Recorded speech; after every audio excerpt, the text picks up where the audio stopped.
अस्माकं कार्यशालायाः द्वितीयदिनस्य विषयः वर्तते शास्त्रशिक्षणपद्धतयः इति।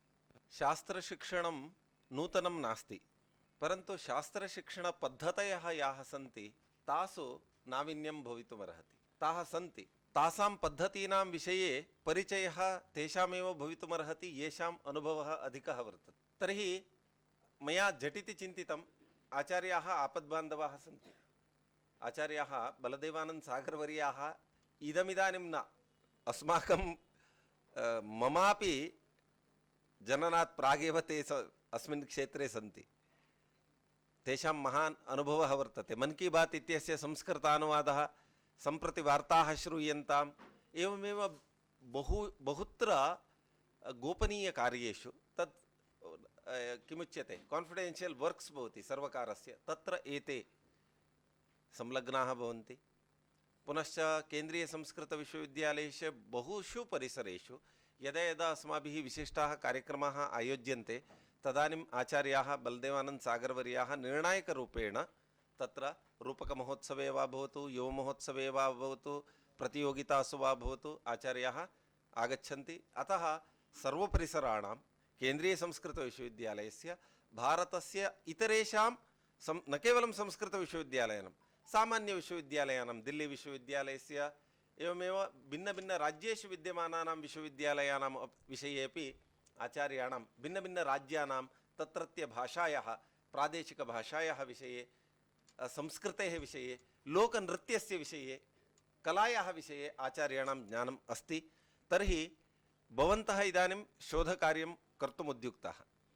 आचार्याः तद्वदन्ति यत् अग्रिमसन्ततिः अथवा नवसन्ततिरूपेण भवन्तः ये न्यू जनरेशन् इति यदुच्यते, भवद्भिः कीदृशं कार्यं करणीयं, कथं करणीयं, तेषाम् अनुभवामृतं वयमत्र शृणुमः। अहम् अस्माकं किशोरी महोदयां प्रार्थये आगत्य आचार्याणां कृते साङ्केतिकरूपेण एकं पादपं प्रदाय आचार्याणां स्वागतं करोतु इति। इतः परम् आचार्याणां समयः। आरंभे मंगलम् आचरामि। ॐ विश्वं दर्पणदृश्यमाननगरी तुल्यं निजान्तर्गतम् पश्यन्नात्मनि मायया बहिरिवोद्भूतं यथा निद्रया यः साक्षात् कुरुते प्रबोधसमये स्वात्मानमेवाद्वयम् तस्मै श्रीगुरुमूर्तये नम इदं श्रीदक्षिणामूर्तये। सद्गुरुभ्यो नमो नमः। अहम संस्कृत भाषया, हिंदी भाषया, आंग्ल भाषया किंचित एवं मिश्रितं वदामि इति। भवन्तः सर्वे जानन्ति, संस्कृतमपि सरलतया अवगच्छन्ति। आचार्यैः गणेश पंडितवर्यैः तु कृतं सर्वं, भवद्भिः गतदिवसादारभ्य सर्वं शृण्वन्ति, परं कुत्रचित् हिंदी भाषया अपि प्रयोगं कुर्मः। भारतीय परंपरा में गणेश को आदिदेव माना जाता है, जानते हैं ना, आदिदेव। हाँ, एवं ते आचार्याः यत्किमपि उक्तं यतो हि मह्यम् आदरं प्रददति इति कृत्वा, परम् अहं वस्तुतः संस्कृत छात्रः इति वदामि। काशी में पढ़ा हूँ गुरुकुल में। मातृभाषा या यूं कहूँ मातृभाषा गुजराती है मेरी। 7वीं पढ़ा, 8वीं में था तभी मेरे पे कृपा हुई। हमारे यहाँ शांकर परंपरा है, काठियावाड़ भावनगर जिले में बल्लभीपुर है, आप लोग जानते होंगे। अब तो आसान है सब गूगल की वजह से जानना। तो जो हमारे गुरु कुलगुरु है वो सन्यासी, शांकर परंपरा के यति परंपरा है पूरे 200 वर्ष की वहाँ काठियावाड़ में। काठियावाड़ मतलब गुजरात, लेकिन जो अरब समुद्र है जिसको वेस्ट ओशन आप बोलते हैं, अरब समुद्र, उसके किनारे पर सारा जो स्थान है, भावनगर है, जूनागढ़ है, सोमनाथ है, द्वारका है, ये सब काठियावाड़ में आता है। और काठी जो है वो क्षत्रिय लोगों के लिए कहते थे काठी, और क्षत्रिय लोग दरबार बोलते हैं, उनका प्रभुत्व था। फिर बहुत सारा पूरा इतिहास है। तो सौराष्ट्र तो है ही, आप जानते हैं, सौराष्ट्र सोमनाथम च श्रीशैले मल्लिकार्जुनमिति। लेकिन उसमें फिर विभाजन है, जैसे हम प्रत्येक राज्य में विभाजन होता है, बोली में भी और भौगोलिक सीमा में भी। तो उसको बोलते कच्छ बोलते हैं, काठियावाड़ बोलते हैं, और खेड़ा जिला बोलते हैं। ये इस तरह अलग अलग लोकल नाम, स्थानिकानि नामानि सन्ति। एवं वहां वेदांत अद्वैत दर्शन का उपदेश आज से 200 वर्ष पूर्व एक विभूति महापुरुष हुए। जैसे भारत में बहुत सारे महापुरुष हुए, आप जानते होंगे। उनका नाम माधवानंद जी महाराज जी। वो एक महसाणा जिले के आसपास ही परिवार था तब 200 वर्ष पहले, और वो बहुत एनलाइटेंड सोल, जिसको साक्षात्कार कृतवंतः महापुरुषा। और 200 वर्ष पूर्व आप सोचे भारत की क्या स्थिति थी। अंग्रेजी सरकार थी, और शिक्षा में भी उन्होंने अंग्रेजी को बहुत ही एक प्रकार से अपनी परंपराओं को आरोपित किया था। हमारा जो एजुकेशन लेवल कहते हैं, शिक्षण स्तर आम नागरिक का, वो बहुत कम था। जो को 7वीं 8वीं पढ़ा और अंग्रेजी थोड़ा जानता, उसको नौकरी दे दी, बाकी तो उन लोगों का ही था। बहुत सारे दुर्व्यसन थे, जैसे कई तरह से मद्यपान का, या सुरापान और तम्बाकू और जुआ खेलना, जिसको हम समाज के लिए नकारात्मक मानते हैं, वो सारा था। और अशिक्षा की वजह से ज़्यादा था। तो उन्होंने, पूज्य माधवानंद जी महाराज जी ने क्या किया कि एक अभियान छेड़ा कि मैं जगह जगह जाके, आज स्वयं एनलाइटन मतलब आध्यात्मिक शक्ति युक्त योगी थे, क्योंकि उनका अंतिम जो हमने दादाजी से या परदादा से जो सुना कि उन्होंने समाधि लेके अपने प्राण त्याग दिए थे। आक्रू जगह है, अहमदाबाद से कोई 150 किलोमीटर दूर है, वहाँ भीमनाथ करके महादेव है, जिसका संदर्भ पांडव जब वनवास में थे तब वहाँ आए, और वहाँ भीम ने वहाँ महादेव की स्थापना की। ऐसा आर्कियोलॉजिकल जो स्टडी है, आप नेट पर जाएंगे आपको मिल जाएगा वो। तो महादेव, भीमनाथ महादेव है, वहाँ पर उनकी समाधि है। तो ये मैं केवल पृष्ठभूमि आपको बता रहा हूँ कि महापुरुष होते हैं तो जैसे विवेकानंद जी हुए, अरविंद हुए, स्वामी रामकृष्ण ठाकुर हुए, दक्षिण भारत में इतने महापुरुष हुए, और परंपरा में कबीर, तुलसी, गुरु नानक, तुकाराम जी, सब मतलब, और विश्व में अन्यत्र महापुरुष होते हैं, वो पूरी मानव जाति का सोचते हैं। तो भारतीय संस्कृति की विशेषता ये थी या है, हम अनुभव करते हैं कि हम भूमा वै सुखम नाल पे सुखम अस्ति, ये हमारा जीवन का सूत्र है। आपने पढ़ा सुना होगा, भूमा वै सुखम नाल पे सुखम अस्ति। अगर हम बृहत्तर, व्यापक, महत्तर सोचेंगे, अनुभव करेंगे तो सुखी रहेंगे, क्योंकि हमारा मूल स्वरूप वही है। लेकिन अल्प अगर कहीं संकीर्ण हो गए तो उसमें फिर दुख है, ऐसा हमारे महर्षियों ने कहा। उपनिषद में ये मंत्र है, भूमा वै सुखम नाल पे सुखम अस्ति। तो ये भारतीय संस्कृति की विशेषता। तो ये प्रकृति का एक स्वरूप है। श्रीमद् भगवद गीता आप लोगों ने अध्ययन किया तो उसमें भी कई बार कहा है कि सत्व रज तम मम ईशा जो है माया, या इस तरह से कई बार उन्होंने कहा है। तो उनका स्वभाव है।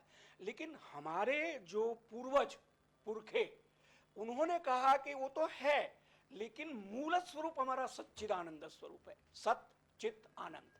अब कैसे पाया जाए, ये तो शिखर की बात हो गई, एवरेस्ट की बात। शिखर पर पहुंचने के लिए प्रथम सोपान से यात्रा शुरू करनी होगी।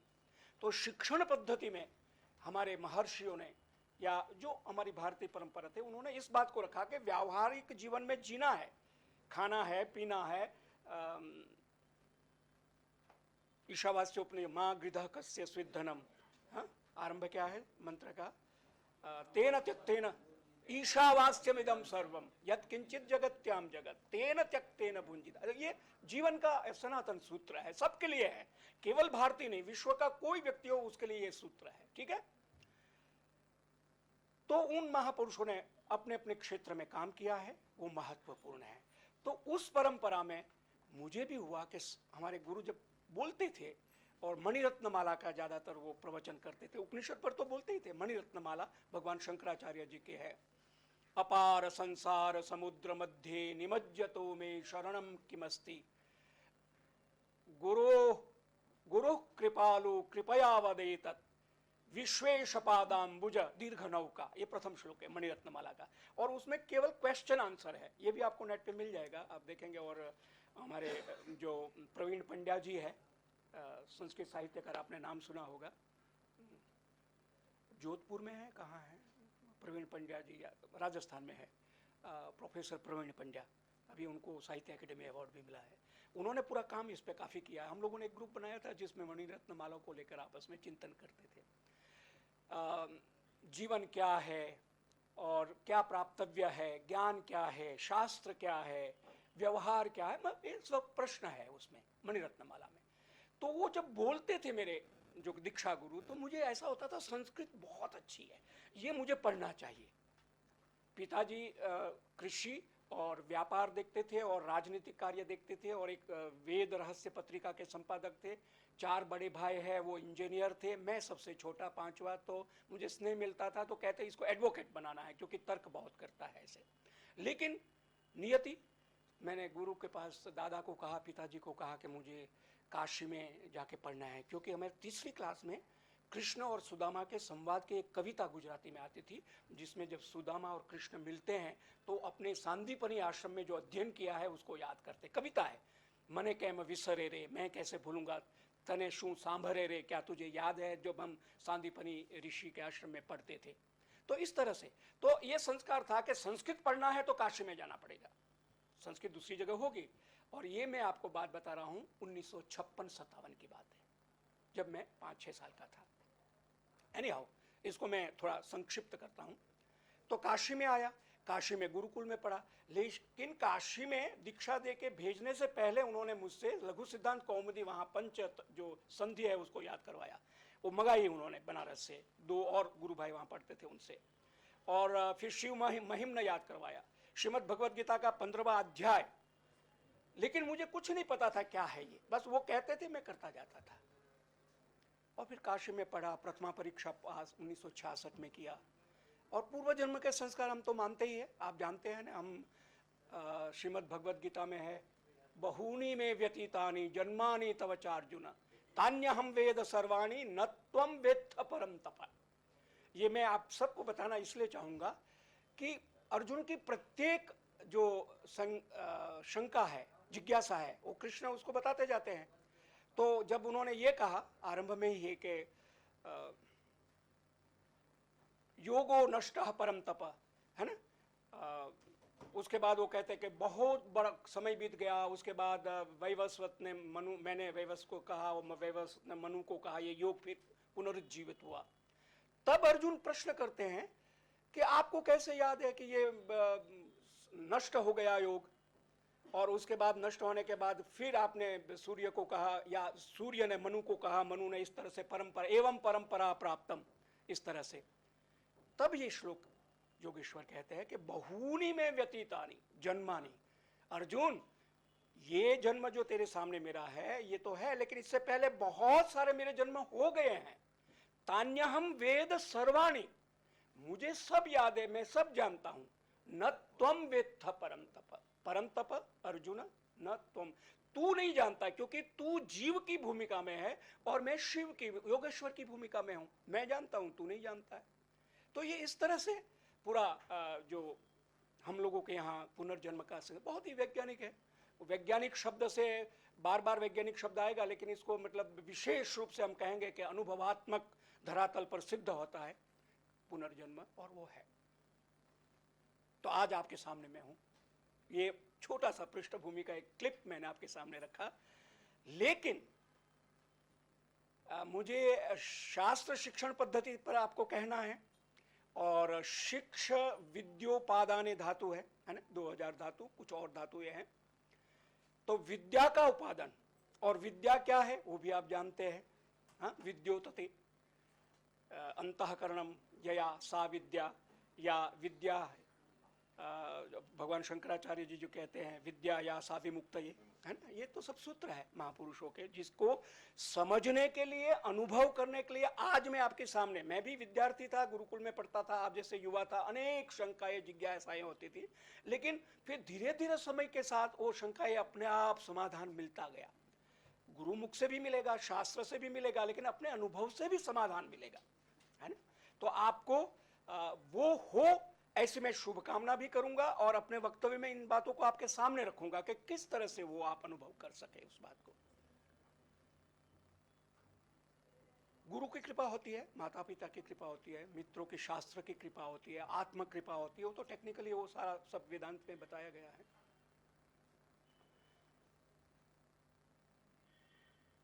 शास्त्रम सुनिश्चल धिया परिचिंतनीयम, सुना होगा, ये सुभाषित है। शास्त्रम सुनिश्चल धिया परिचिंतनीयम, सेव्यो नृपोऽपि सततं परिसेवनीयः,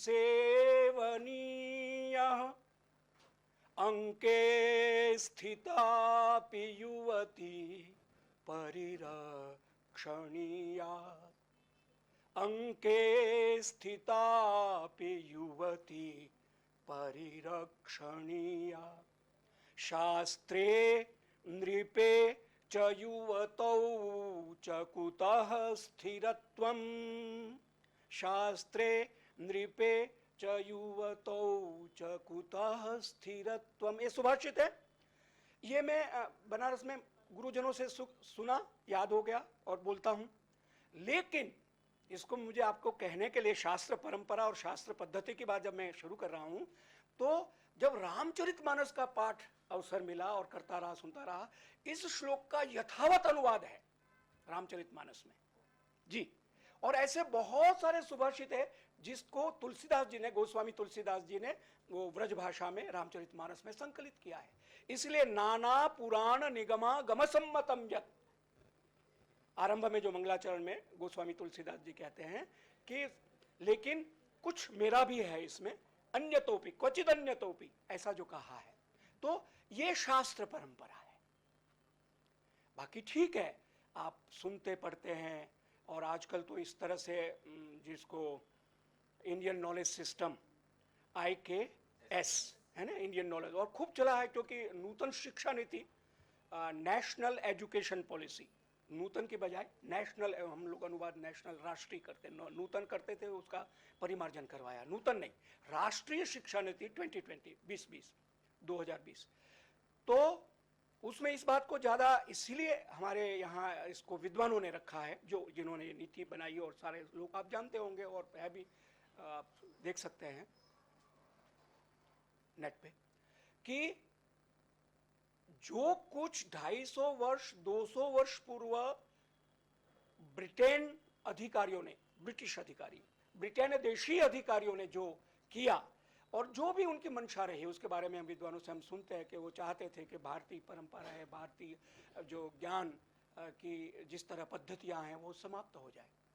और मैं आपसे शेयर करना चाहूँगा, यद्यपि थोड़ा ये आपने मुझे 3 दिया, आचार्य गणेश पंडित जी ने मुझे 3 टॉपिक दिए हैं, शास्त्र शिक्षण पद्धति, शोध संभावना और नवाचार, और ये 3 के लिए मुझे 3 बार आना पड़ेगा, तब भी पूरा नहीं होगा क्योंकि विषय इतना व्यापक है ना।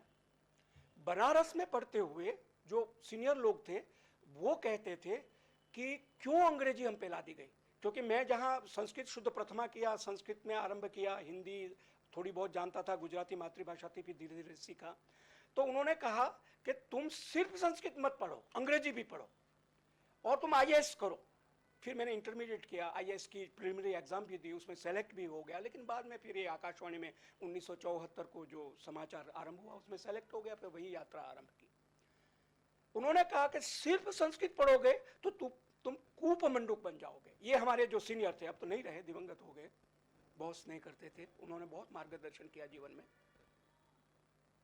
क्यों कि शास्त्र परंपरा पर रूढ़िगत तरीके से चलोगे तो तुम बहुत बड़े पंडित हो जाओगे, वो भी अच्छा है, लेकिन समय के अनुसार तुम्हें अंग्रेजी पढ़ोगे तो ओपन अप होगे, बाहर और विश्व में व्यवहार में क्या कुछ है ये भी जानना जरूरी है। तब एक होलिस्टिक अप्रोच, सर्वांगीण तुम्हारी पद्धति होगी चिंतन की, उसके लिए जरूरी है। और शोध छात्रों को भी आपका जो भी विषय है, वेद है, व्याकरण है, मीमांसा है, ज्योतिष है, जो भी पद्धति है, उसमें आपको सर्वांगीण पद्धति का अनुसरण इसलिए करना होगा। तो आपकी जो थीसिस है, ठीक है, अभी तो आप करना है क्योंकि अध्ययन कर रहे हैं, लेकिन कालांतर में वो आपको बहुत उपयोगी होगी, या आपकी वो जो शोध प्रबंध है उस पर और लोग काम कर सकते हैं। आप मेरी बात शायद समझ रहे होंगे, मैं एक उदाहरण दे देता हूं। मैं, जैसे गणेश जी ने कहा, मन की बात करता हूं, जो महीने में एक बार होती है, उसका अनुवाद करता हूं संस्कृत में, फिर प्रसारण करता हूं रेडियो और टीवी से। ये दायित्व मुझे मंत्रालय ने दिया है। उस पर कम से कम 5 लोग पीएचडी कर रहे हैं मन की बात पे, संस्कृत मन की बात पे 5 लोग। एक बेंगलोर से है, एक इधर राजस्थान से है, गुजरात से है, हिमाचल से साक्षी करके है, शायद आप में से कोई जानते हो, जो बृहस्पति जी वहाँ प्रोफेसर है, उनकी छात्रा है। 2 लोग हैं वहाँ जो आकाशवाणी के समाचारों पर पीएचडी कर रहे हैं। तो मैं इसलिए उदाहरण दे रहा हूं कि आप जो काम कर रहे हैं उस पे उत्पत्स्यते स्थिममकोपि समान धर्मा कालो ह्ययम निरवधिर विपुला च पृथ्वी। आज हम है काम कर रहे हैं उसी सनातन परंपरा में, हमारे गुरुजन थे, हमारे माता पिता थे, हमारे विद्वज्जन थे, आज हम है, कल फिर और पीढ़ी आएगी वो काम करेगी। तो आपका जो प्रबंध है वो डेफिनेटली आप श्रम कर रहे हैं, लेकिन आपकी सर्वांगीण पद्धति है और पूरे अवधान के साथ आप थीसिस लिखते हैं, शोध प्रबंध लिखते हैं, तो बाद के व्यक्ति भी उसका मूल्यांकन करेंगे, उससे मदद मिलेगी। ये लक्ष्य है आपके पास, तो डेफिनेटली आप अपने आप ही उसके लिए आगे बढ़ेंगे और काम करेंगे। तो इसीलिए मैं अनुभव की बात कह रहा हूं। तो वहां काशी में वो लोग मुझसे कहते थे कि संस्कृत पढ़ा व्यक्ति शेर है, समझे, बब्बर शेर है। संस्कृत पढ़ा, संस्कृत से मेरा मतलब भारतीय संस्कृति के जो मूल तत्व को समझता है।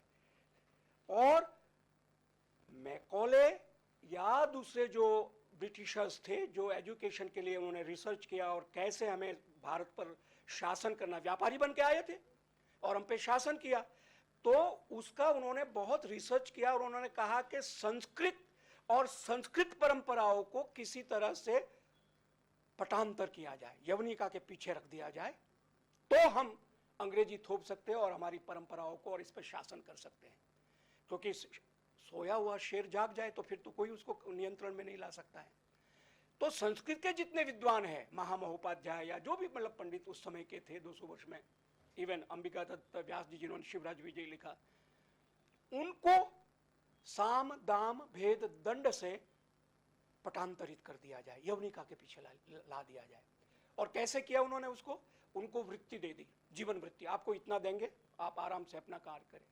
उनको उपाधि दे दी, महोपाध्याय और तर्कशास्त्री और अनेक प्रकार की सम्मान। और जब सम्मान दिया जाता है तो व्यक्ति फिर क्या होता है, जिसको सम्मान आता तो वो अपने आप को थोड़ा अंतर्मुखी हो जाता है कि कुछ हो रहा, कोई बात नहीं, होता रहे, मुझे तो, मैं तो सुरक्षित हूं।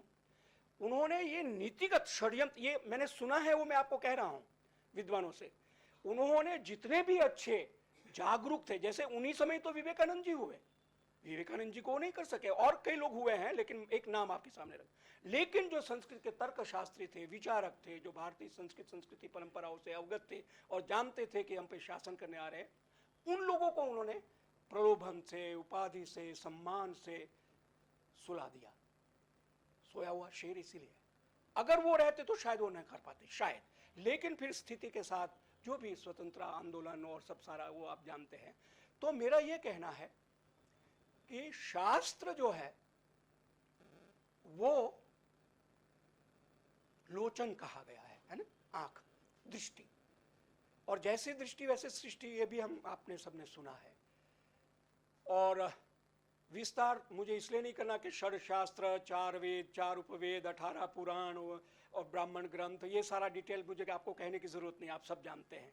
और अंग, वेदांग है ना, कल्प, निरुक्त, व्याकरण, ज्योतिष, छंद, ये सारा कुछ हमारे यहाँ है। लेकिन इसके साथ जो हमारी परंपराएं भौतिक विज्ञान की थी, यहाँ पे मैं कई बार मुझे अवसर मिलता, मैं कहता हूँ गणेश जी कि रामधारी सिंह दिनकर जी हमारे राष्ट्र कवि हुए, आप जानते हैं, उनका ग्रंथ है संस्कृति के 4 अध्याय। आपको अवसर मिले आप पढ़ना, अंतर्जाल पर भी उपलब्ध है। संस्कृति के 4 अध्याय वो बनारस में पढ़ते थे, तभी विद्वानों के संसर्ग में अध्ययन करने का मिला। उन्होंने कहा भारतीय संस्कृति की विशेषता कई है, लेकिन एक जो सबसे बड़ी विशेषता यह है कि यह अंतर्मुखी है। भारतीय संस्कृति बहिर्मुखी नहीं है, it is introvert not extrovert. अंतर्मुखी होने से हमारे यहाँ ज्ञान को और अध्यात्म को, रहस्यवाद को, इन परंपराओं को ज्यादा बल मिला और इसमें ज्यादा है। आप गिरनार देखें, आप हिमालय देखें, आप विंध्य देखें, पर्वतों को देखें, अगर यात्रा करने का अवसर मिले, इतनी सारी विभूतियां हैं, आपको क्या बताऊं। ये तो अनुभव की बात है, आप कभी अवसर मिले कीजिएगा। तो ये अंतर्मुखी होने की वजह से भौतिक दृष्टिकोण, ईशावास्योपनिषद का मंत्र आपके सामने रखा ना, तेन त्यक्तेन भुंजिथा मां गृध कस्य स्विद्धन में तो है ही है। पलायन की बात नहीं है, और जो सामान्य रूप से जीवन, व्यावहारिक जीवन है, उससे अलग होने की बात नहीं है, क्योंकि वेदांत 3 सत्ता मानता है, आध्यात्मिक सत्ता, व्यावहारिक सत्ता और तीसरी प्रातिभाषिक सत्ता, ठीक है ना। तो आध्यात्मिक तो वही स्पिरिचुअल, अध्यात्म के बारे में, व्यावहारिक अभी आप सब बैठे हैं, मैं बोल रहा हूँ, ये सब हमारा व्यवहार है, और प्रातिभाषिक वर्चुअल, जो हम आजकल वर्चुअल मीटिंग करते हैं, वही है, न नाम है न रूप है। जब आपने जैसे जूम मीटिंग या गूगल मीटिंग में आपने संपर्क किया तो आप दिख भी रहे हैं, सुनाई भी दे रहे हैं, और जैसे स्विच ऑफ किया तो अब समाप्त, कुछ भी नहीं है। तो वो प्रातिभाषिक सत्ता है। तो इस बात का अनुभव करते हुए भी जो विज्ञान, भौतिक विज्ञान परंपरा है, उसके बारे में मुझे आपको कहना, आप में से हो सकता है कुछ लोगों ने किया, वराह मिहिर या भास्कराचार्य या हमारे आयुर्वेद को लेकर, या योग को, पतंजलि अष्टांग योग को लेकर आप भी कर रहे होंगे। तो व्यावहारिक जीवन को भी उतना महत्व दिया गया जितना आध्यात्मिक जीवन को। केवल हमें समन्वय करना है या संतुलन बीच में रखना है। संतुलन नहीं, हाँ हिंदी में संतुलन बोलते हैं, ऊ का गुण हो जाता हो, संतुलन रखना है, संस्कृत में संतुलन कहेंगे। विवेकानंद जी कहते हैं materialism is foundation of spiritualism. भौतिकवाद अध्यात्मवाद की आधारशिला है। यानी हम भौतिक दृष्टि से अगर समृद्ध नहीं है तो अध्यात्म क्या करेंगे।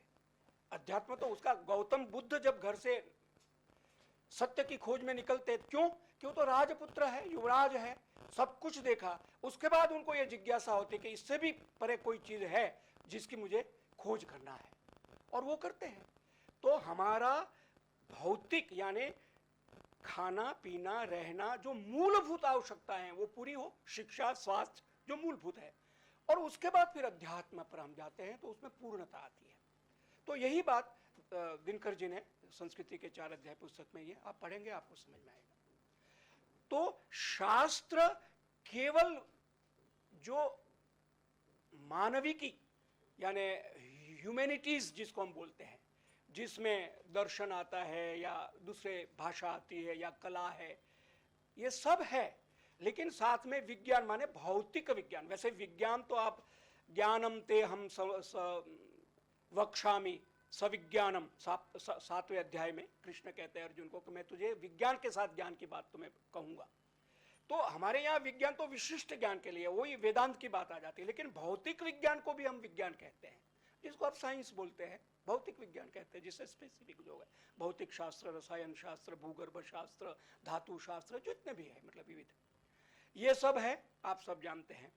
अब जो नवाचार की बात, समन्वय हमें करना है, तो नवाचार में फिर मैं अपनी कहानी आपके सामने रखूंगा। जब 1974 में 30 जून को 9 बजे संस्कृत समाचार पहला बुलेटिन प्रसारित हुआ, उससे पहले हम लोग ने अभ्यास किया, हमारा सिलेक्शन हुआ, कोई 200-250 कैंडिडेट थे दिल्ली विश्वविद्यालय से। मैं हिंदू कॉलेज से एमए कर रहा था तब संस्कृत में।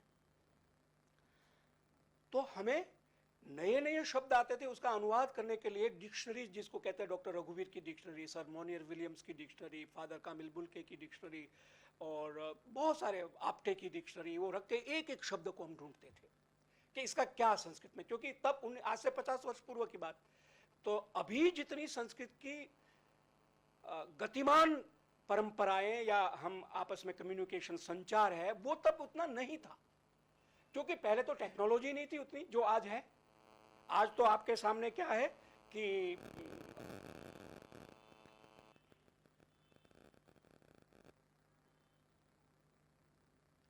ये आपके सामने है, आपने खोला और शब्द का क्या लिंग है, क्या मतलब पर्याय है, ठीक है। आप लोग में बहुत सारे लोग इसको डाउनलोड करके देखते होंगे अनुवाद के लिए या रिसर्च के लिए। इसमें वाचस्पत्यम है, शब्द कल्पद्रुम है, अमर कोश है, आपटे की डिक्शनरी है, 8-10 कोश है और ऐसे कई हैं। कल शायद झाजी आए थे, मदन मोहन झाजी कल आए थे ना, ये उनका श्रम है, बहुत बड़ा कंट्रीब्यूशन उनका है। मैंने उनको कई बार इस बात के लिए अभिनंदित किया है, क्योंकि हमने अनुभव किया कितनी हमें, जो 5 मिनट का बुलेटिन होता था उसके लिए 3-4 घंटा 3 लोगों को लग जाता था एक एक न्यूज आइटम को बनाने के लिए। शुद्ध होना चाहिए, संस्कृत के शब्द होने चाहिए, ये सारी चीजें थी। तो वेदांत का एक और शब्द है करामलकवत। करामलकवत, कर माने हाथ, आमलक माने आंवला। कहते जो साक्षात्कार ब्रह्म का करता है वो कैसे करता है, को ब्रह्म को, ज्ञान को, आत्म तत्व को जैसे हाथ में आंवला दिखाई देता है, आंख से प्रत्यक्ष दिखाई देगा, वैसे वो ज्ञान को, अनुभूति को, सच्चिदानंद की अनुभूति को प्राप्त करता है। करामलकवत टेक्निकल टर्म है ये। तो आपके लिए, संस्कृत के लिए ये करामलक है। आज आपको अनुवाद करना है, आप गूगल ट्रांसलेशन से भी, जो कि प्लीज नहीं करना क्योंकि उसमें बहुत सारी अभी अशुद्धियां हैं। गूगल ट्रांसलेशन संस्कृत में अगर करेंगे तो उसमें विभक्ति वचन और बहुत है, इसलिए नहीं करना। लेकिन आज से 5 या 10 वर्ष बाद उसमें भी शुद्धता आ जाएगी काफी। तो कितनी बड़ी सुविधा है आपके लिए। आपको कोई कुछ भी है, गूगल को पूछ लीजिए, आपको पता लग जाएगा, तिथि का, वार का, इतिहास का, नाम का, ठीक है ना। तो ये सुविधा क्यों कि टेक्नोलॉजी का, प्राविधिक का, प्रौद्योगिकी का इतना विकास हुआ है जो तब नहीं था। और इसीलिए हमको जो कठिनाई का सामना करना हुआ, जो भी जैसे भी है, आज आपके सामने हम ये देखते हैं तो हमें लगता है आप कितने भाग्यशाली हैं कि आपके सामने सब सुविधा है, आप इसका उपयोग कर सकते हैं। रिसर्च में तो और ज्यादा हो सकता है, कुछ भी है आपको एक बहुत सारे लिंक है। अब तो पूरी अष्टाध्यायी और अनुवादिनी और सुभाषिणी और कई ऐप बन गए हैं जो पूरी पुस्तक को आपको अनुवादित करके आपको दे सकते हैं। तो नवाचार की बात में आया, इसलिए मैं कह रहा हूं कि हमें समन्वय करना है। आपका जो भी विषय है उसको समग्रता के साथ नवाचार की, मतलब प्रौद्योगिकी, टेक्नोलॉजी की मदद लेके, जिसमें अंतर्जाल है, सामाजिक संचार माध्यम है, या और भी जितने भी साधन है आपके लिए, उसकी सहायता लेते हुए आप अपने विषय में ज्यादा से ज्यादा अच्छी तरह से प्रबंध लिख सकते हैं। ऐसा मेरा अनुभव भी है और विश्वास भी है। तो बात तो मेरी पूरी हो गई, तीनों विषय पर सर मैंने बोल दिया, ठीक है। अब और कुछ तो कहना नहीं। आप लोगों के बीच में आने पर हम लोगों को भी, युवा, हम वैसे तो युवा ही है, लेकिन युवा की अनुभूति होती है। 73 वर्षीय हम, लेकिन हमें लगता है कि आपके बीच में आके हमें वो गुरुकुल का समय याद आता है, अध्ययन का समय, एमए कर रहे थे, शास्त्री कर रहे थे, तब का समय याद आता है। और हमको ये होता है कि आपको बहुत सारी सुविधाएं हैं भाषा को लेकर, विषय को, आपके सब्जेक्ट को लेकर, जिसमें आपको जो गाइड है वो तो आपको गाइड करेंगे ही, लेकिन आप अपने आप भी, आपको रास्ता मिल जाएगा।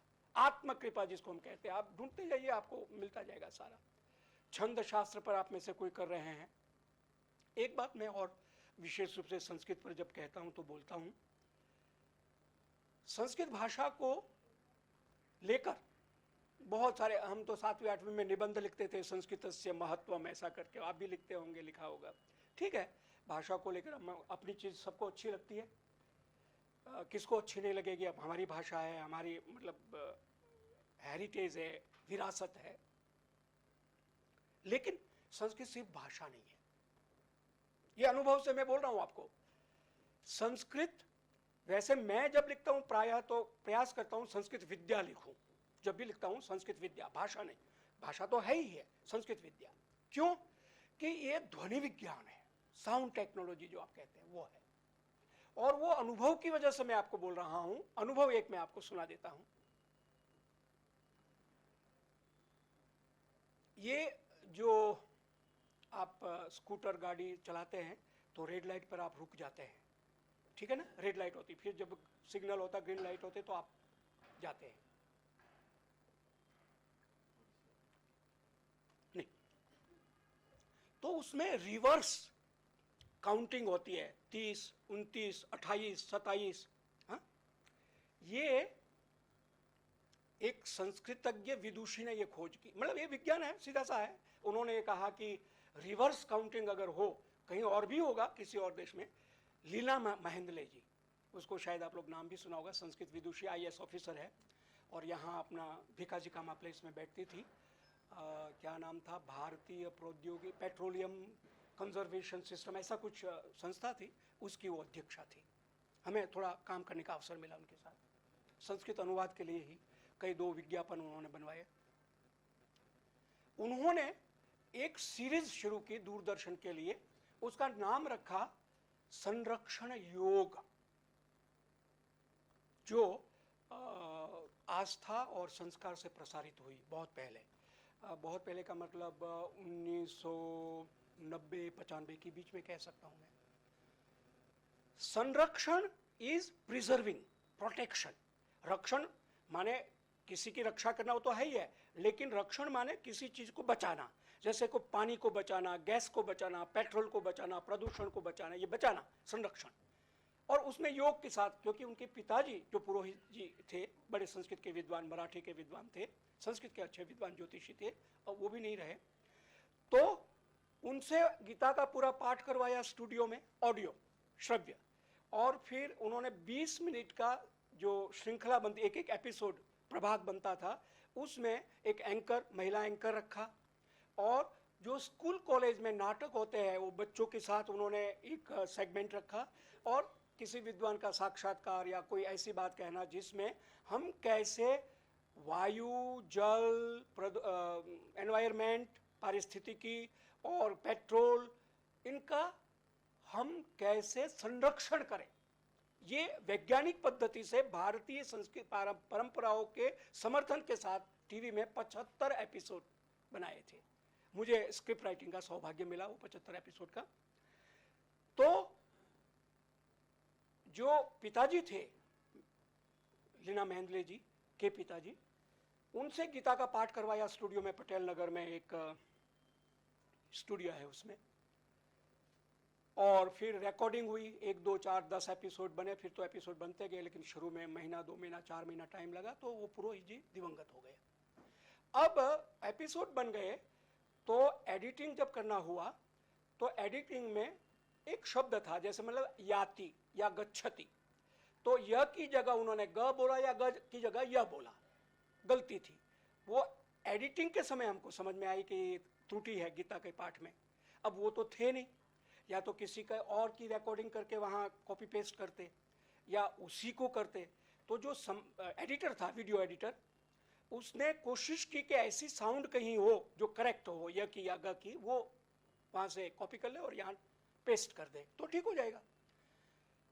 ठीक है, उन्होंने किया, हमने कोशिश, उनको बताया देख के कि भाई यहाँ ये य या ग है, इसको आप लेके वहाँ पेस्ट करो। तो वो जब भी करे तो वो पेस्ट सही ना हो, साउंड, ध्वनि हो तो कुछ गड़बड़ा जाए।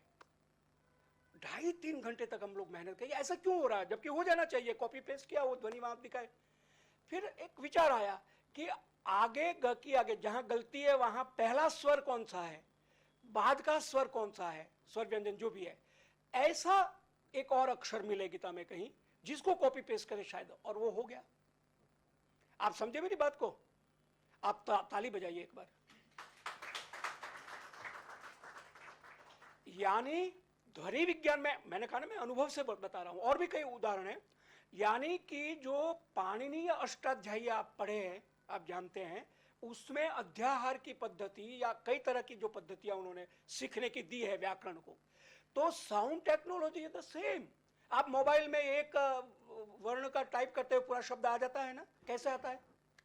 ये पाणिनि अष्टाध्यायी पद्धति है।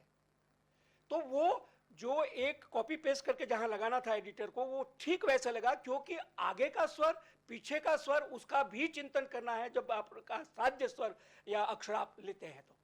और आपका पाणिनि व्याकरण तो यही कहता है ना। पाणिनि व्याकरण में आप संधि पढ़ते हैं या पंच संधि का अध्ययन करते हैं तो आगे पीछे सबका विचार होता है। तो ये बात तब से मुझे लगा कि संस्कृत तो जो आर्टिफिशियल इंटेलिजेंस आप बोलते हैं, नाम आर्टिफिशियल इंटेलिजेंस है, लेकिन इसमें तो पूरा विज्ञान है। ध्वनि को लेकर, शब्दों को लेकर, अक्षरों को लेकर, व्यंजनों को लेकर, और कितना। अब एक बात और सुनिए, आप लोग तो जैसे आपने कहा कि मेरा तो जन्म ही नहीं हुआ था नेचुरली, आप लोग तो बिल्कुल अभी आए हैं, आपका स्वागत है। आकाशवाणी से अ ब स द केंद्र हुआ करते थे, आपने अभी सुनेंगे या पढ़ेंगे। तो अ से समाचार आते थे, ब से कुछ सामान्य प्रोग्राम, और स मतलब आकाशवाणी ये केंद्र, उसमें गीत, फिल्मों के गीत और ये प्रोग्राम, द में युवावाणी और यूनिवर्सिटी के प्रोग्राम, तब 50 साल पहले की बात कह रहा हूँ। तो वो बारिश हो या बादल हो या ऐसा कुछ, जैसे अभी भी बेसमेंट में आपका ये नहीं चलेगा क्योंकि वहाँ वाईफाई या आपका डाटा जो है काम नहीं करता, नेट काम नहीं करता है, क्योंकि वो पर्यावरण उसमें है, तो स्पष्ट नहीं होता था। का आप न्यूज सुन रहे हैं, बीच में घर घर आवाज आएगी या सेंटेंस आपको सुनाई नहीं देगा। ये सब जो प्राकृतिक प्रक्षोभ है उसकी वजह से। उसके बाद एफएम चैनल आया, आप सब एफएम सुनते होंगे। FM is what? Frequency modulation. Frequency आवृत्ति को बोलते हैं, मॉड्यूलेशन माने नम्यता, उसमें जो विपरिवर्तन करते हैं वो है। फ्रीक्वेंसी मॉड्यूलेशन का मतलब होता है कि एक ही ध्वनि माने अ है या आ है, उस ध्वनि को कई हजार गुना मल्टीप्लाई करके प्रसारित किया जाता है। ये टेक्नोलॉजी है। तब आपके पास शुद्ध, और शुद्ध ही नहीं, विशुद्ध परिशुद्ध ध्वनि सुनाई देती है। जो प्रस्तुत करता है उसकी आवाज जैसी भी हो, लेकिन आपको सुनने में बहुत अच्छी सुनाई देगी। जैसे संगीत का भी अभी कर दिया है, कोई भी गा सकता है, वो भी टेक्नोलॉजी आ गई, कोई भी गा सकता है। वो यंत्र ऐसे है कि आपकी आवाज को एकदम परिशुद्ध और परिमार्जित, परिष्कृत करके प्रस्तुत कर सकता है। तो ये जो एफएम फ्रीक्वेंसी मॉड्यूलेशन वाले अब हो गया है, और उसके बाद तो अब कम्युनिटी रेडियो हो गया है ना।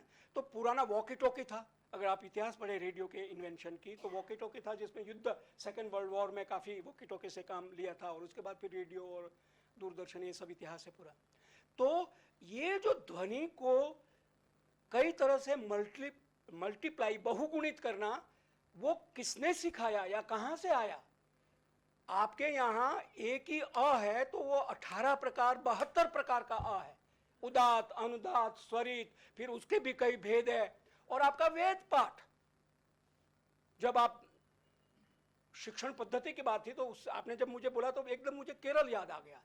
केरल मुझे कोई 10-15 साल पहले एजुकेशन मिनिस्ट्री से वहाँ के जो गुरुकुल है प्राचीन वेद परंपरा के, उसके अन्वीक्षण के लिए भेजा था, रिपोर्ट तैयार करने के, कितने गुरुकुल है जिसको हम फाइनेंस करते हैं। तो वो गुरु बैठता है और वो बोलता है, शिष्य उसको आवृत्ति करता है। वो कुछ नहीं जानता है, लेकिन वो याद कर लेगा उसको, वेद मंत्रों को। बाद में बेशक उसका वो विश्लेषण करे, अर्थबोध हो, लेकिन उन ध्वनियों को, उदात, अनुदात, स्वरित, और जो घन पाठ, जटा पाठ, जो विकृतियां हैं 8, जिसमें आप वेद मंत्रों को उच्चारित करते हैं, इससे क्यों ऐसा किया हमारे ऋषियों ने? कभी आपके मन में शंका या प्रश्न हुआ कि ये वेद पाठ क्या चीज है? पहले तो हमको भी ये लगता था क्यों ऐसे करते हैं। या शास्त्रीय संगीत जिसमें जब वो आरोह अवरोध आ करते हैं, हमको लगता था ये क्यों ऐसा करते हैं। लेकिन फिर संस्कृत नाटक किए, संगीत का थोड़ा अभ्यास किया, और सारे गमा पधनिसा का थोड़ा हारमोनियम पर अभ्यास किया, तब पता चला कि जो इतना आसान नहीं है। वर्षों तक साधना, जब सारे गमा पधनी सा की आप करेंगे, तब आपका सारे गमा पधनी कहाँ कैसे उच्चारित करना है उसका अभ्यास होगा। वर्षों तक आप वेद पाठ, श्रुति परंपरा से जब आप वेद मंत्र पढ़ेंगे, तब आपको जीवन भर वो मंत्र याद रहेंगे। तो ये वैज्ञानिक पद्धति है, ठीक है। बहुत सारे पाश्चात्य शिक्षाविद कहते हैं कि रटना नहीं चाहिए, या आधुनिक भी कई सारे लोग हैं वो भी कहते हैं रटना रटंत विद्या है, ऐसा बोलते हैं ना। लेकिन ये रटना जो है, याद कर लेना। एक और प्रश्न मैं आपके सामने रखूं, अनुभव बहुत सारे हैं मेरे पास। जब हम लघु सिद्धांत कौमुदी पढ़ते थे, तर्क संग्रह पढ़ते थे, अमरकोश पढ़ते थे, प्रथमा की तैयारी कर रहे थे 1965 में, तो गुरुजी या बड़े लोग कहते आवृत्ति करो, पंचसंधि की आवृत्ति करो, तर्क संग्रह की आवृत्ति। फिर गदोलिया में रहते थे, दशाश्वमेध घाट पर स्नान करने जाते थे, तो बोलते बोलते जाते थे, वापस भगवान विश्वनाथ को जल चढ़ाया, फिर वापस बोलते हुए, तब तक तर्क संग्रह, पंचसंधि, अमरकोश जितना था उसकी आवृत्ति हो जाती थी। लेकिन मान तो लिया था गुरुजनों की बात को आदर के साथ कि करना है, लेकिन क्यों करना है वो अब हमें समझ में आता है। आवृत्ति करना क्यों जरूरी है? क्योंकि उस समय जो आपका मस्तिष्क है, उस समय आपके शरीर का जो जिस तरह का विकास हो रहा है, उसमें आपकी जो हार्ड डिस्क है, मदर डिस्क कहिए रादर, जो कंप्यूटर में मदर डिस्क जैसे, उसमें वो सारे संस्कार सुरक्षित हो जाते हैं। और वो सपने में भी, अनजाने भी आप उसको याद करेंगे, वो श्लोक आपको याद आ जाएगा, वो सूत्र आपको याद हो जाएगा। हमारे यहाँ तो श्रुति परंपरा ही थी पहले, तो लिखना पढ़ना तो बहुत बाद में हुआ। तो ये परंपराएं पूर्ण वैज्ञानिक है, आवश्यक है, लेकिन टेक्नोलॉजी की वजह से अब धीरे धीरे कम होता जा रहा, लेकिन इसका भी अपना महत्व है, ये सिद्ध है, इदमित्थम। ठीक है, तो इस तरह से मैंने आपको संस्कृत एक साउंड टेक्नोलॉजी है, ध्वनि विज्ञान है, इस बात को आपके सामने रखा। एक और उदाहरण देता हूं, 5-10 मिनट में समापन करूं, चले? जब तक कहें आप, कितने बजे तक करना है? 12 बजे तक, ठीक है। नहीं, मुझे खड़े अच्छा लगता है, बैठूंगा तो सही, क्योंकि मैं सबके चेहरे भी तो देखता हूं ना, उससे मुझे फीडबैक मिलता है। और 12 बजना जो है ना, वो ईडियम है, आभाणकम अस्ति, 12 बज गए। मैं बैठ के बोल सकता हूँ, लेकिन मैं यहाँ बहुत सारे छात्रों को, नोएडा में एक Asian academy of film and television है, वहाँ इसी तरह से पढ़ाता, तो एक संप्रेषण होता है, अच्छा लगता है मुझे खुद। थक जाऊँगा बाद में, फिर आराम करूँगा।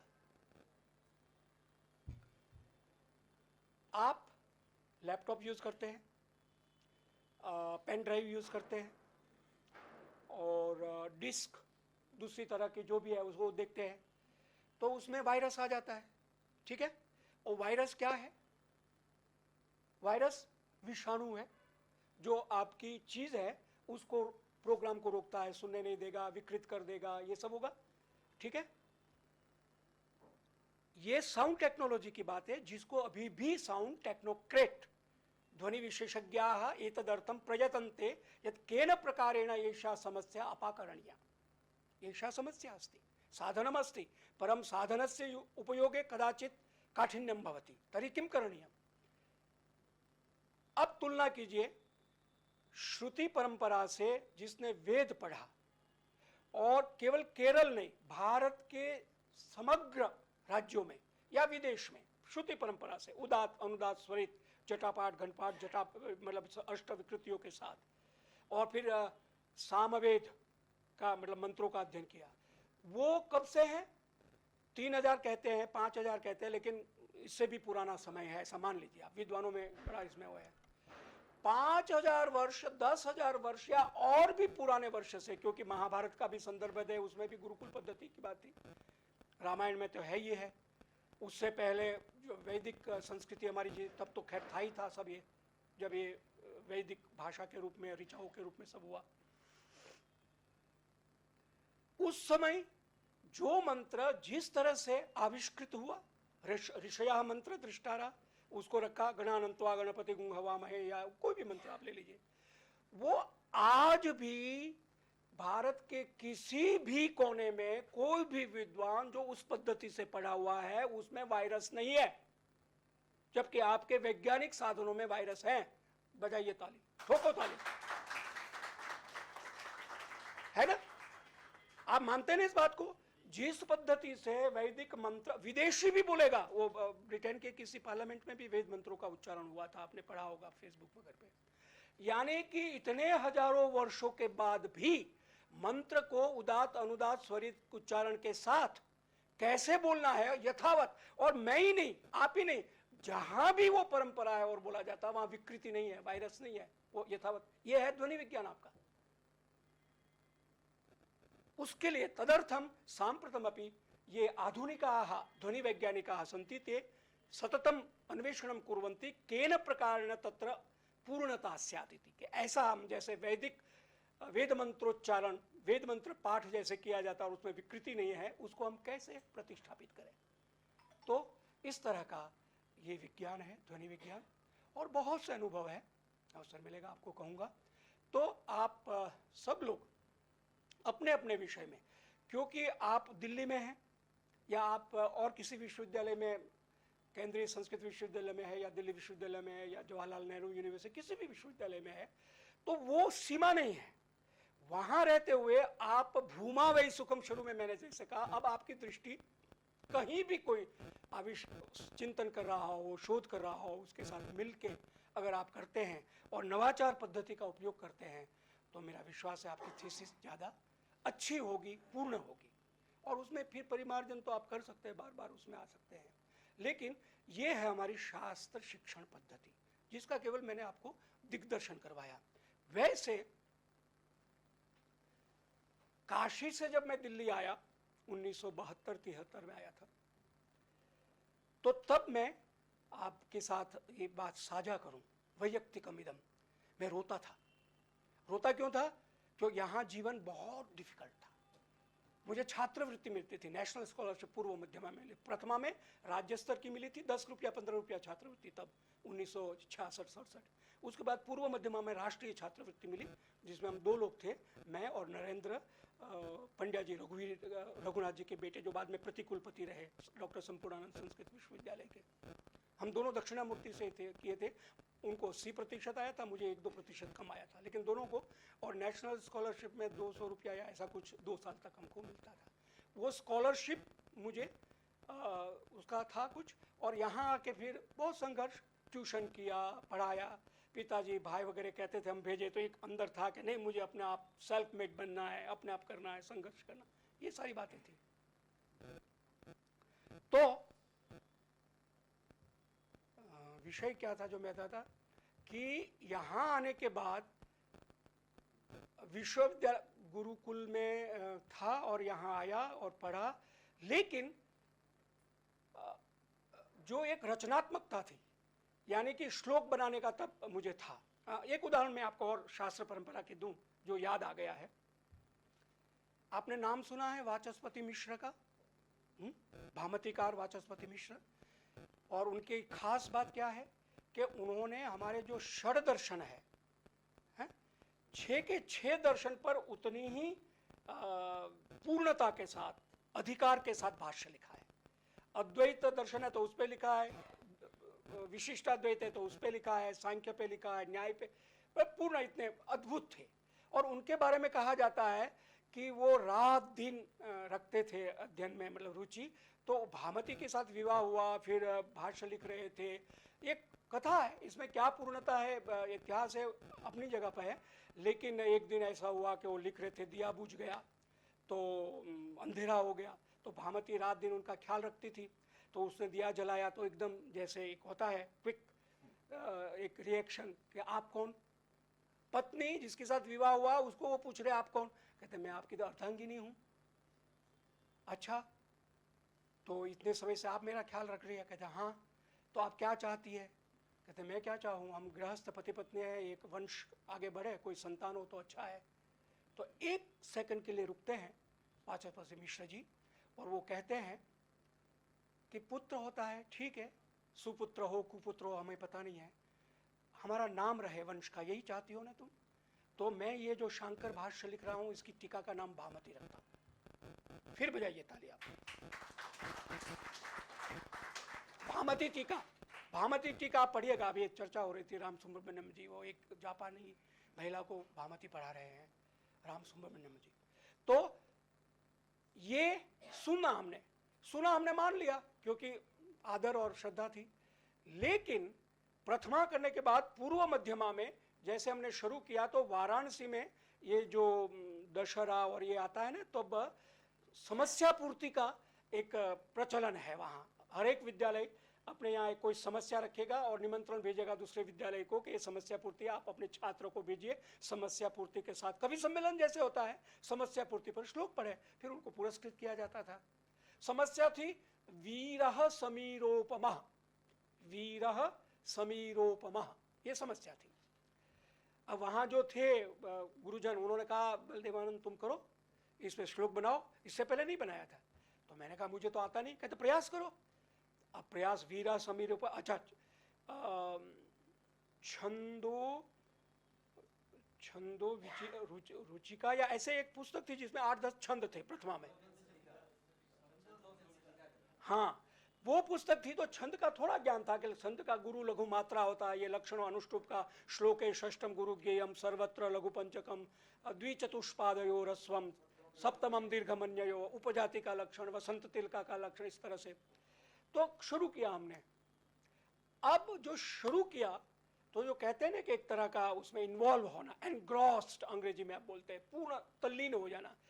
अब मैं दोपहर का भोजन करूं, स्नान करूं, सोऊं, व्यायाम करूं, दिमाग में वो मीटर, क्योंकि आता तो था नहीं, तो गुरु लघु मात्रा का ना गणित था, गणितात्मक है छंद, तो वो घूमता रहता था।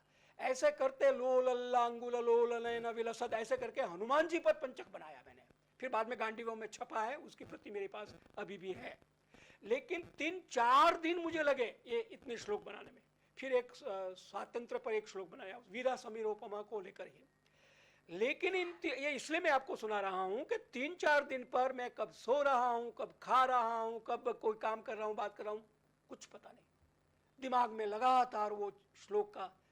मैंने कहा मैं एक साधारण छात्र जब इतना इन्वॉल्व हो सकता हूं, तो वाचस्पति मिश्र तो पंडित महान पुरुष थे, क्यों नहीं हो?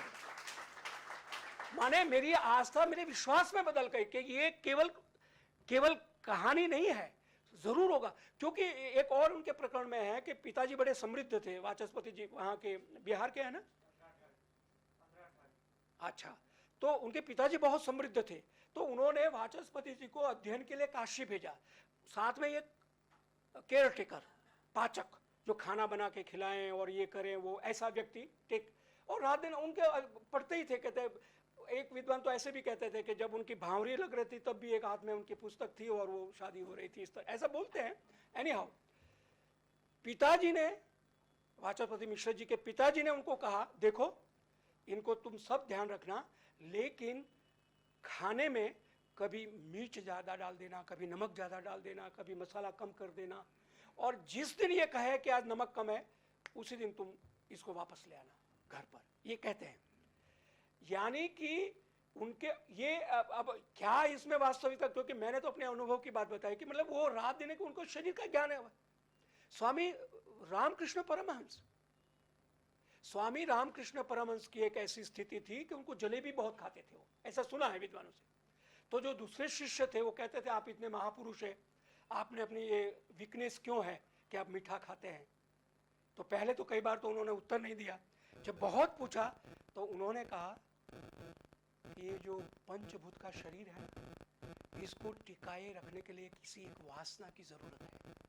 अगर मैं मीठा ना खाऊं तो मेरे प्राण छूट जाएंगे, शरीर समाप्त हो जाएगा, मेरी आयु समाप्त है। लेकिन शरीर को रखने के लिए कोई एक वासना, कोई एक आसक्ति, कोई अटैचमेंट कि भाई मीठा खाना है। ये महापुरुषों के अनुभव की बात मैं आपको सुना रहा हूं कि तो वो इतने एनग्रोस्ड है कि अध्ययन में षड दर्शन के महान पंडित हमारे सामने है ग्रंथ भाष्य। वो सामान्य है तो मनुष्य ही, लेकिन उनकी मेधा, उनकी प्रज्ञा, उनकी जो धारणा शक्ति है वो इतनी अद्भुत है कि उसमें बहुत सारे हमारे सामान्य मस्तिष्क की क्षमता उसमें आ सकती है। तो ये सत्य है, ये विश्वास होता रहा। ये सारी बातें हैं, और भी कुछ अनुभव है, लेकिन मैं चाहूँगा कि आप लोग जो पीएचडी कर रहे हैं या विद्यावारिधि कर रहे हैं तो अपने विषय पर समग्रता के साथ, क्योंकि बोलना आसान है, करना कठिन है, जानाम्यहम अनुभवाम्यहम, क्योंकि मुझे यहाँ आपने कहा और मैंने बोल दिया, लेकिन मैं अनुभव, क्योंकि मेरे साथ आप ही की तरह संघर्ष किया, फिर पीएचडी किया, फिर नौकरी मिल गई, नौकरी नहीं मिली तब अस्थायी नौकरियाँ करते रहे, ट्यूशन करते रहे, अपने आप को सर्वाइव करने के लिए संघर्ष की अपनी कथा है, ठीक है, अच्छा है। लेकिन बाद में राष्ट्रपति पुरस्कार मिला, विद्वानों से सम्मान मिला, नाम मिला, तो मुझे लगा कि जो श्रम किया कर तो रहे थे, लेकिन बाद में फिर हमें विद्वानों से ही, गुरुजनों से ही ये आशीर्वाद मिला कि ना हम करता हरि करता, ना हम करता हरि करता, ना हम करता हरि करता। वल्लभाचार्य जी ने जो भाष्य लिखा है श्रीमद् भागवत पुराण पर, तो उसमें ये बार बार आप पढ़ेंगे सुनेंगे कि जो कुछ हम कहाँ करते हैं, हम तो निमित्त मात्रम भव सव्यसाचिन, है तो यही ना, हम निमित्त है। मतलब ये पंच भौतिक शरीर, उसमें जो प्राण है, ठीक है, अपने कर्मानुसार प्रारब्ध अनुसार जीवन है, लेकिन जो कुछ होता अगर आप इस भाव से करके आपने करना है, अच्छा से अच्छा करना, अनेक विघ्न आएंगे, अनेक बाधाएं आएगी, स्वास्थ्य की, परिवार की, सामाजिक जीवन की, कार्य की, लेकिन ये सब होते हुए भी एतेषु सत्स्वपि भवतां मनः भवतां प्रज्ञा निश्चय संकल्पः दृढ़ अस्ति चेत एताः सर्वाः बाधाः पणीकृत्वा भवन्तः अग्रे सर्तुं पारयन्ति। अतएव मम बलदेवानन्दस्य एषा शुभकामना अस्ति यत् भवन्तः सर्वेपि स्वीय शोध प्रबंध लेखने, स्वीय अन्वेषण कार्ये, अनुसंधाने उदात्त मनसा प्रसन्नतया च। देखिए मैं एक बात और कहूँ, अंग्रेजी में है I do it I enjoy it, कहते हैं ना, आई एंजॉय इट माने आनंद के साथ करना। मैं जब अनुवाद करता हूँ तो जो प्रेशर वाला अनुवाद होता है मैं नहीं करता हूँ। जैसे कई वो लोग होते हैं एडवर्टाइजमेंट वाले, ये करके शाम तक भेज दीजिए, तो मैं कहता हूँ हो जाएगा तो भेजूंगा, नहीं तो टाइम लूंगा। क्यों? कि प्रेशर में काम ठीक नहीं होता, आप एंजॉय नहीं कर सकते हैं। आप पीएचडी करेंगे, आप शोध करेंगे, लेकिन एंजॉयमेंट, आनंद के साथ। आनंदाद्वा इमानि भूतानि जातानि आनंदेनेव पश्यन्ति आनंदाद्वा इमानि भूतानि जातानि येन जातानि जीवन्ति यत् प्रयन्ति अभिसंविशन्ति तद् ब्रह्म तद् विजिज्ञासु। हमारा स्वरूप मूलतः आनंद स्वरूप है। एंजॉय करते हुए आप काम कीजिए, पूर्णता मिलेगी, अवश्य मिलेगी। इन्हीं वचनों के साथ मैं अपने वक्तव्य को यदक्षरं पदं भ्रष्टं मात्राहीनं च यद्भवेत् तत्सर्वं क्षम्यतां देव प्रसीद परमेश्वर।